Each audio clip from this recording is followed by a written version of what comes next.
आज की वीडियो में हम लोग डिस्कस करेंगे कैरेक्टर के कंसेप्ट के ऊपर, यानी कि कैरेक्टर हमारा कब रेलेवेंट फैक्ट बनेगा वो हम लोग डिस्कस करेंगे। जो दिया गया है सेक्शन 46 से सेक्शन 50 के अंदर। तो चलिए स्टार्ट करते हैं कैरेक्टर का कॉन्सेप्ट। हम इंसान के अंदर कुछ स्पेसिफिक क्वालिटीज होती हैं। मान लीजिए कोई पर्सन ए है, इसकी कोई गुड क्वालिटीज होंगी या इसकी कुछ बैड क्वालिटीज होंगी। गुड क्वालिटीज में इसका नेचर जैसे मान लीजिए ह्यूमैनिटेरियन है, कहने का मतलब ये लोगों के लिए करता धरता रहता है कुछ ना कुछ अच्छी चीजें। लेकिन बैड ये है कि ये स्मोकर है या फिर कह लीजिए ड्रिंक करता है। ह्यूमैनिटेरियन नेचर इसका गुड क्वालिटीज हो गया, और स्मोकर और ड्रिंक अगर कर रहा है तो वो उसका बैड नेचर हो गया। तो जिस पर्सन में कुछ स्पेसिफिक क्वालिटीज हो, अच्छी हो बुरी हो, तो वो जाके कैरेक्टर इंसान का बनाता है, यानी कि उससे हमारा कैरेक्टर डिफाइन होता है कि अगर किसी पर्सन के अंदर गुड क्वालिटीज़ है या बैड क्वालिटीज़ है, ये तो दोनों के मिक्सचर को हम कैरेक्टर डिफाइन करते हैं। वही कैरेक्टर हमारे एक लॉ में भी दिए हो गए, यानी कि भारतीय साक्ष्य अधिनियम में कैरेक्टर के ऊपर भी सवाल उठाए गए कि हमारा कैरेक्टर कौन सी बात को प्रूव कर दे, कौन सी बात को डिसप्रूव कर दे, ये भी काफ़ी मैटर करता है। यानी कि एक कैरेक्टर ही आपको बचा सकता है और आपको डुबा भी सकता है। तो उसी कैरेक्टर की बात की गई हमारे सेक्शन 46 से 50 के अंदर, कैरेक्टर व्हेन रेलेवेंट, यानी कि कब कैरेक्टर से हम अपने फैक्ट को रेलेवेंट बना पाएंगे, उसके बारे में बताया गया है। तो चलिए कवर कर लेते हैं इसका भी सेक्शन जो दिया गया सेक्शन 46 से 50 में। तो ये कैरेक्टर एंड रेलेवेंट फैक्ट दो चीजों में बताया गया है। एक बताया गया सिविल केसेस में, एक बताया गया क्रिमिनल केसेस में। कहने का मतलब कोई सिविल प्रोसीडिंग में हम कैरेक्टर को कैसे डिफाइन करेंगे और उसमें हमारा कैरेक्टर को लेके क्या बात की गई है, और क्रिमिनल प्रोसीडिंग में कैरेक्टर के क्या इंपॉर्टेंस है या उसके बारे में क्या बताया गया, उसके बारे में क्रिमिनल प्रोसीडिंग में दिए गए। देखिए सिविल प्रोसीडिंग में हमारा दो सेक्शन कवर होगा, सेक्शन 46 और सेक्शन 50, जिसमें हम कैरेक्टर को सिविल प्रोसीडिंग में समझेंगे, और क्रिमिनल में हम उसको तीन पार्ट में समझेंगे जो दिया गया है सेक्शन 47, 48 और 49 में। यानी कि सिविल प्रोसीडिंग में कैरेक्टर को डिफाइन किया गया 46 और 50 में, और क्रिमिनल प्रोसीडिंग में डिफाइन किया है सेक्शन 47 से 49 में। तो चलिए स्टार्ट करते हैं सेक्शन 46 से। सेक्शन 46 क्या बता रहा है आपको? सेक्शन 46 बता रहा है in civil cases character to prove conduct imputed irrelevant. क्या बता रहा है कि हमारा सिविल मैटर में जो कैरेक्टर होगा वो इररेलेवेंट होगा, यानी कि उसकी कोई रेलेवेंसी नहीं है, उसको नहीं माना जाएगा। आप कैरेक्टर से अपने कोई फैक्ट को रेलेवेंट नहीं बना सकते। कहने का मतलब है कि हम सिविल केसेस में कैरेक्टर से अपनी बात को रेलेवेंट नहीं बना सकते। उसमें अगर हम कैरेक्टर का यूज करेंगे तो उससे कोई रिजल्ट नहीं निकलेगा, वो फैक्ट आपका इररेलेवेंट कहलाएगा। तो सेक्शन 46 बता रहा है कैरेक्टर इररेलेवेंट बन जाएगा अगर हम सिविल केसेस में कोई प्रोसीडिंग से अपने बात को प्रूव करवाना चाह रहे हैं। लेकिन कुछ दो सिचुएशन में सिविल केसेस में कैरेक्टर रेलेवेंट बन सकता है, यानी कि दो एक्सेप्शन दी है जिसमें हमारा कैरेक्टर सिविल मैटर में रेलेवेंट बन जाएगा। एक तो 46 की लास्ट लाइन दी गई है, लास्ट लाइन बताई गई है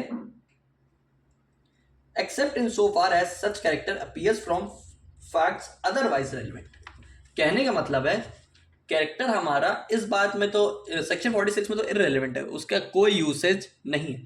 लेकिन लास्ट लाइन बता रही है कि कोई दूसरे फैक्ट से अदर फैक्ट्स अगर हम कैरेक्टर को प्रूव करना चाहें सिविल मैटर में, अदर फैक्ट्स हम सिचुएशन अपने सिविल केसेस में कोई फैक्ट को प्रूव करना चाहें तो वहां पे दिया गया हमारा फैक्ट रेलेवेंट बनाया जा सकता है।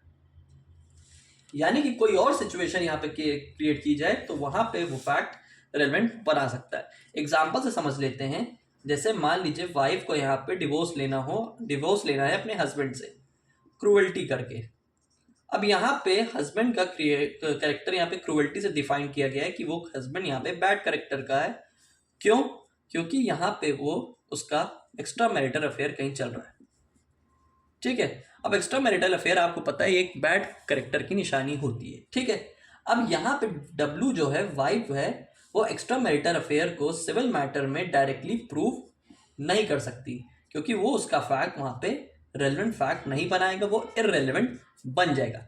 लेकिन अगर वाइफ कोई दूसरे अदर फैक्ट को ला के कैरेक्टर को प्रूव करती है, कोई दूसरे मैटर को उठाती है कैरेक्टर को डिफाइन करने के लिए, कैरेक्टर को रेलेवेंट बनाने के लिए, तो उस सिचुएशन में आपका कैरेक्टर रेलेवेंट बनाया जा सकता है, वाइफ उसको रेलेवेंट बना सकती है।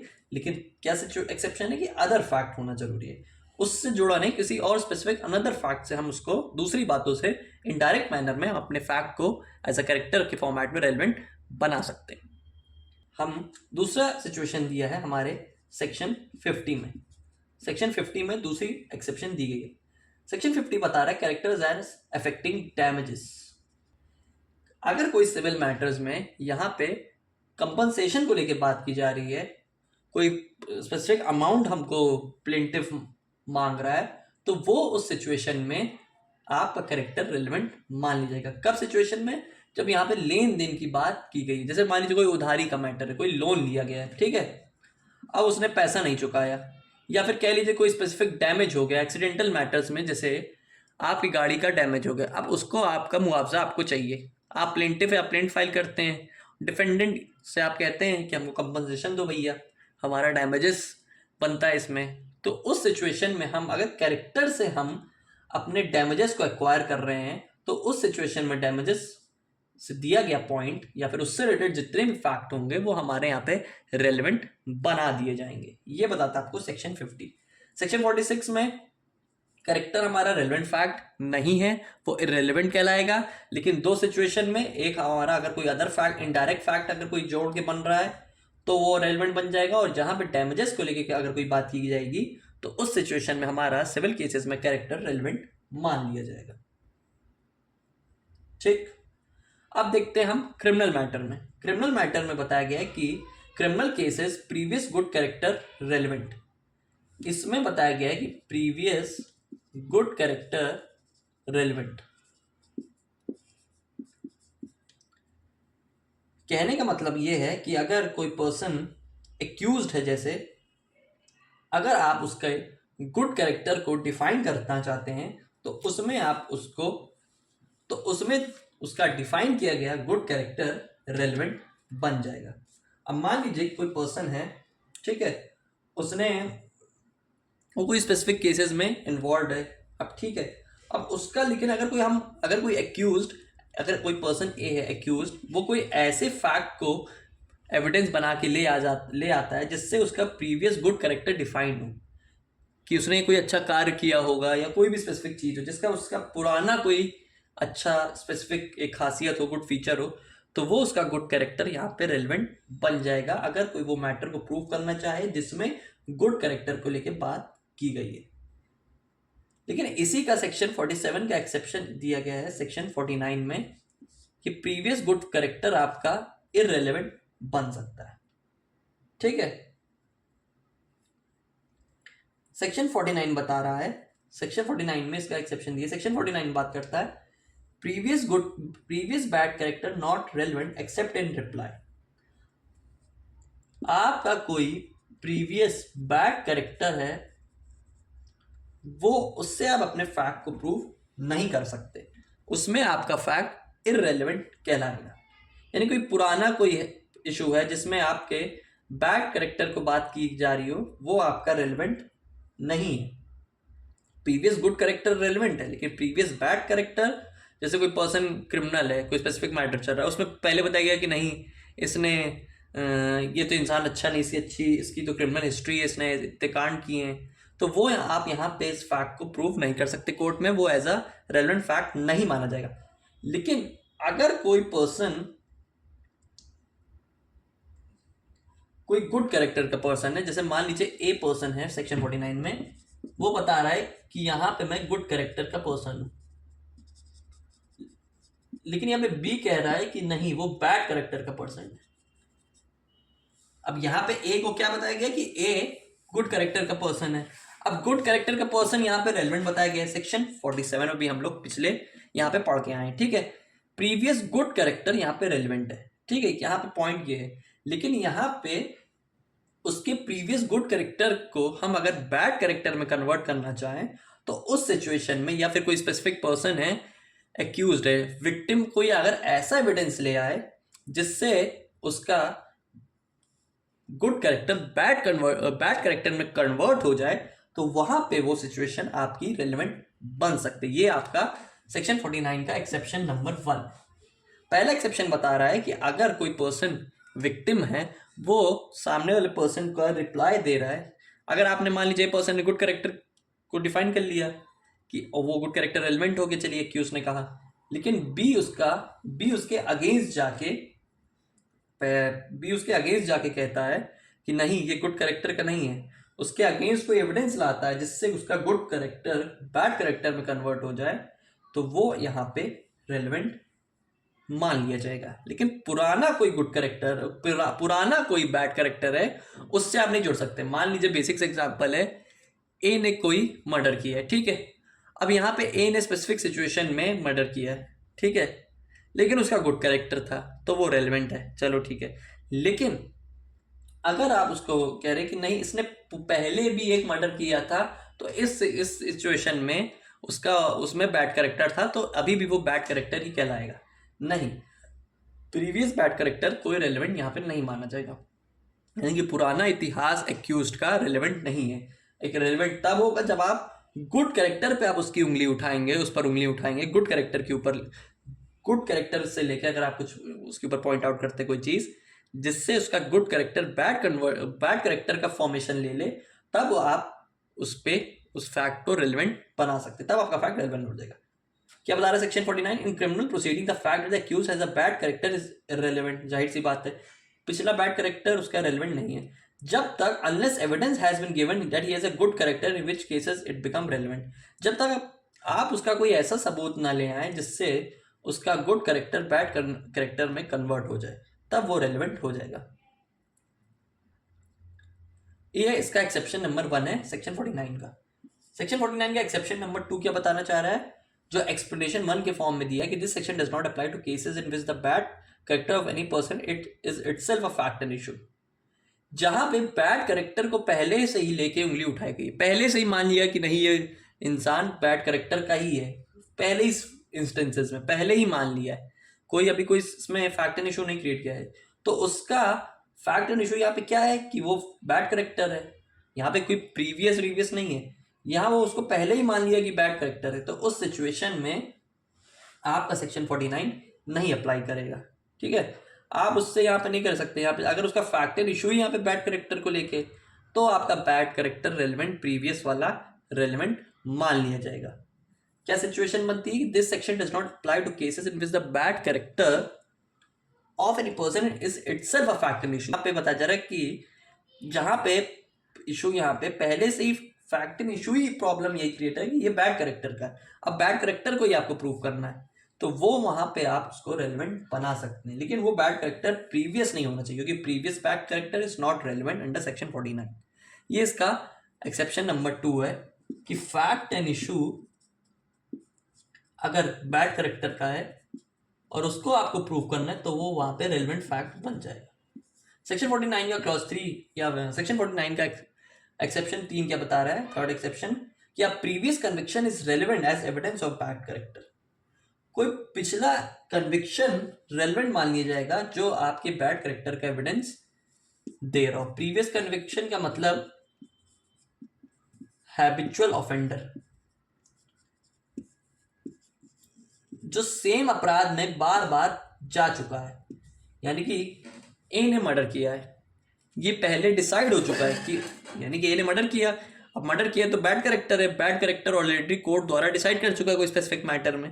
अब वैसे ही मिलता जुलता सेम क्राइम फिर से दोबारा अगर ए करता है, और ए इस सिचुएशन में भी या फिर इस प्रेजेंट केस में भी मर्डर किया होता है, जो कि पहले भी उसने वही मर्डर किया है, और उस सिचुएशन में अगर बैड कैरेक्टर है कि हाँ उसने मर्डर किया और वो कोर्ट द्वारा प्रूव हो चुका है कि हाँ बैड कैरेक्टर था इसमें, तो वो आपका वहां अगर फैक्ट रेलेवेंट हुआ होगा पहले तो इस प्रेजेंट सिचुएशन में भी वही फैक्ट आपका यहाँ पर भी रेलिवेंट बन जाएगा, क्योंकि मामला दोनों में सेम है।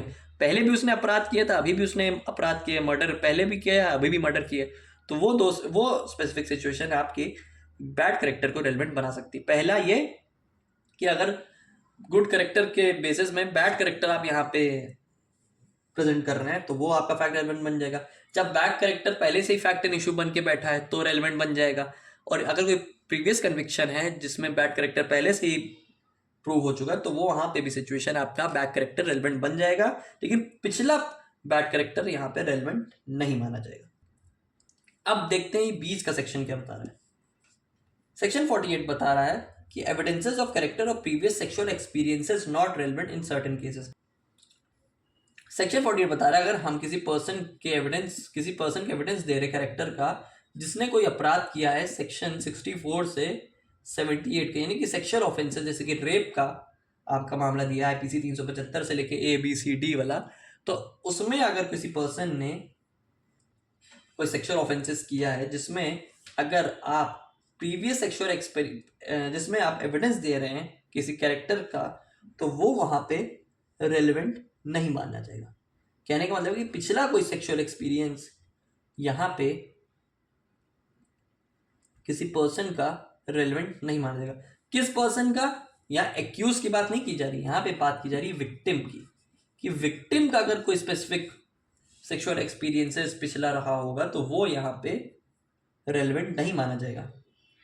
कहने का मतलब है कि यहाँ पे ए ने बी का रेप किया, अब यहाँ पे बी का रेप हुआ है, तो यहाँ पे बी का अगर कोई पिछला सेक्सुअल एक्सपीरियंसेस होगा तो वो उस पॉइंट को यहाँ पे रेलेवेंट नहीं माना जाएगा।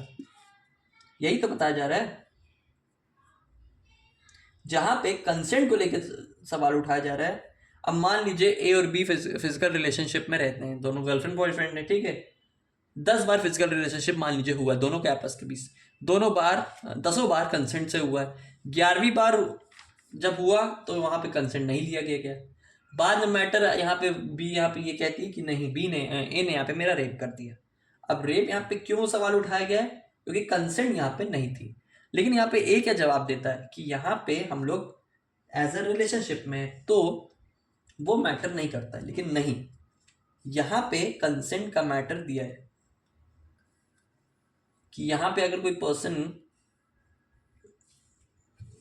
किसी प्रीवियस सेक्सुअल एक्सपीरियंसेस में इन्वॉल्व है तो वहां पे आपका वो पॉइंट रेलेवेंट नहीं माना जाएगा जहां पे केसेस रेप केसेस के हो या फिर कोई सेक्सुअल ऑफेंसेस हुए होंगे।